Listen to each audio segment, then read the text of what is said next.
दिल कबूल कर तकड़े पार दे हलूं शो न शहों भेरड़ो भी यार दे हलूं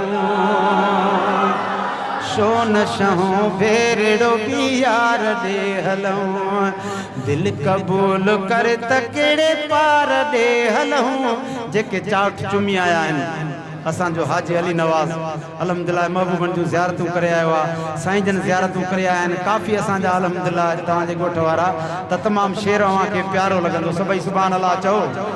दिल कबूल कर तकड़े पार दे हलूं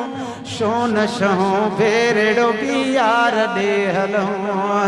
शो न शहों भेरड़ो भी यार दे हलूं हाणे मयसर दिल खे छा थो चए जिए चवे तिए कया इए रुगी न रो अज मदीने जी वरी भी तलब कया तो अज मदीने जी वरी भी तलब कया तो वसो जे वरी अखन जठार दे हलूं वसो जे वरी अखन जठार दे हलूं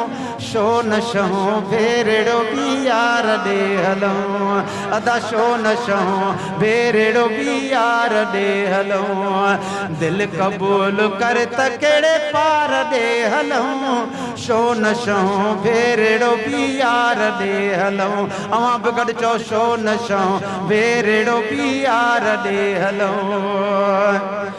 शाह लतीफ़ लाल कलंदर बिठाया थई सिंध में भी खोड़ मुकबरा मिठाया थई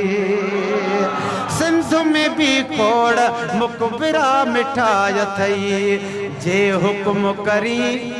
बुधजो जे हुक्म करी त कहीं मज़ार ते हलूं दिल थी चवे से नन छो न शहों भेरड़ो भी यार दे हलूं दिल कबूल कर तकड़े पार दे हलूं